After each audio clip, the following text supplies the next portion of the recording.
안녕하세요. 하나님은 왜 보이지 않을까? 이런 질문 한 번쯤 해보지 않으셨나요? 어쩌면 인류 역사상 가장 오래된 질문 중 하나일 텐데요. 자, 오늘 이 깊고도 개인적인 질문 속으로 한번 푹 빠져볼까요? 이거요. 사실 신앙이 깊은 분이든 아니면 그냥 정말 신이 있나 궁금한 분이든 누구나 한 번쯤은 품어봤을 그런 질문 아닐까요? 오늘 우리는 이 질문에 대한 답을 함께 찾아 나서 보려고 합니다. 자, 그럼 첫 번째 단서부터 한번 찾아볼까요? 이 질문에 대한 답 어디서부터 찾아야 할까요? 근데 되게 의외인 게요. 바로 성경 그 자체에 힌트가 있다는 겁니다. 성경이 이걸 애매하게 넘어가는 게 아니라 아주 정면으로 다루고 있거든요. 진짜 재밌는 게 뭔지 아세요? 성경이 이걸 막 숨기라고 하질 않아요. 오히려 맞아, 하나님은 본 사람이 없어 하고 딱 선언하고 시작한다니까요. 이게 기본 전제인 거죠. 자, 여기서 아주 중요한 개념이 등장합니다. 하나님을 우리가 실험실에서 현미경으로 들여다보고 증명해야 하는 그런 감격의 대상으로 보는 게 아니라는 거예요. 그게 아니라 시간을 들여서 알아가고 또 신뢰를 쌓아가는 그런 관계의 대상이라는 거죠. 이게 바로 핵심이에요. 생각해 보세요. 만약에 하나님이 우리 눈앞에 딱 나타나서 확인이 돼버리면 그 순간부터 믿음이라는 단어는 의미가 없어지는 거예요.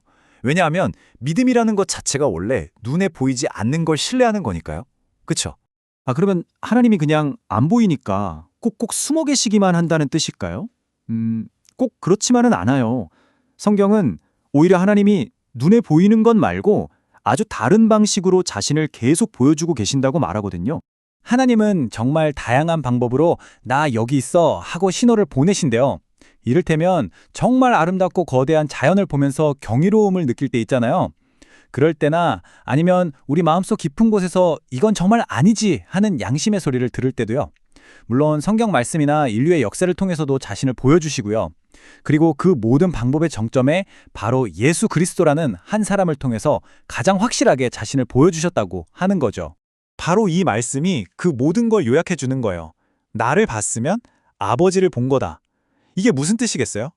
보이지 않는 하나님을 보려면 무슨 증거를 찾는 게 아니라 예수라는 한 인격과 만나고 관계를 맺어야 한다는 거죠. 결국 다시 관계의 문제로 돌아오는 겁니다. 자, 그럼 지금까지의 얘기를 한번 정리해 볼게요. 하나님이 자신을 보여주시는 방법, 이걸 좀 어려운 말로 계시라고 하는데요. 이게 무슨 물리적인 형태로 짠하고 나타나는 게 아니라는 거예요. 어떤 실험으로 증명할 수 있는 것도 아니고요. 핵심은 바로 인격적인 만남이라는 거죠. 자, 그럼 여기서 한번 상상력을 발휘해 볼까요? 아주 흥미로운 생각 실험인데요.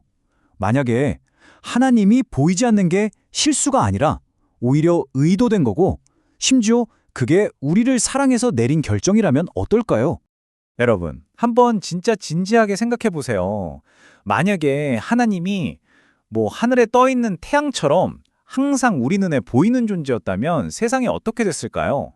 자, 한번 그 결과를 상상해 볼까요? 첫 번째, 아마 우리의 믿음은 사랑이 아니라 두려움에 기반하게 될 거예요. 그죠? 눈앞에 절대적인 존재가 항상 있는데 어떻게 안 무섭겠어요? 그럼 그 다음은 뭘까요? 자연스럽게 강요된 순종으로 이어지겠죠? 그리고 그 끝은 인격적인 사랑의 관계가 아니라 그냥 일방적인 통제만 남게 되는 겁니다. 결국 이 생각 실험이 말해주는 게 뭐냐면요.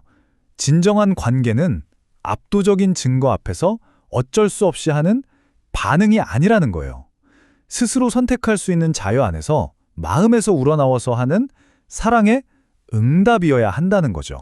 자, 이제부터는 정말 어떻게 보면 가장 강력한 이야기가 될 수도 있겠네요. 바로 역설에 대한 건데요. 성경을 보면 참 이상하게도 사람들이 하나님을 가장 쨍하게, 가장 선명하게 만났던 순간이 인생의 가장 밝은 순간이 아니라 가장 어두운 순간이었다는 거예요. 성경에 나오는 그 수많은 사람들, 과연 언제 하나님을 가장 뚜렷하게 봤다고 고백했을까요? 아마 그 대답을 들으시면 좀 놀라실지도 몰라요. 첫 번째 인물, 바로 욥입니다. 욥이 언제 하나님을 봤다고 하죠?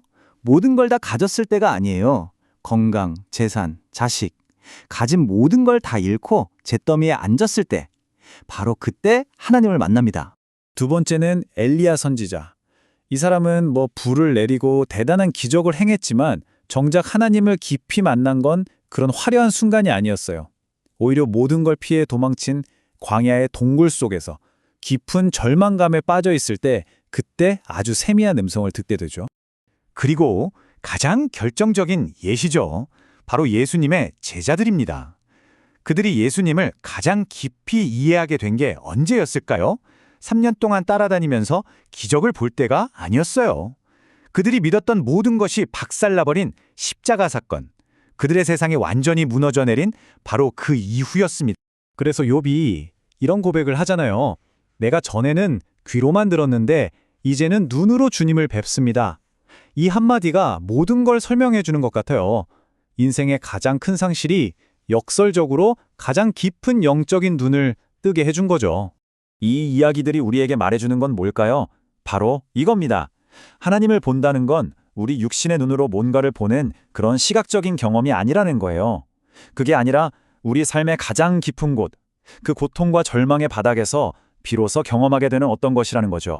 자, 이제 거의 다 왔습니다. 마지막 단계인데요. 지금까지 우리가 나눈 이야기들을 전부 모아서 우리가 맨 처음에 던졌던 그 질문의 틀 자체를 한번 뒤집어 보려고 합니다.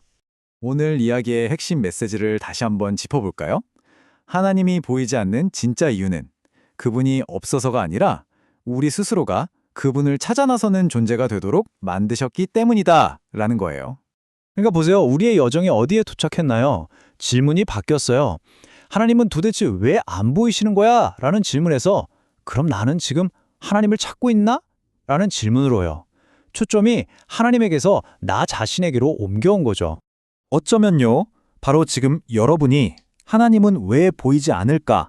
이 질문을 던지고 있다는 그 사실 자체가 이미 답을 향한 위대한 첫걸음을 떼었다는 증거일지도 모릅니다.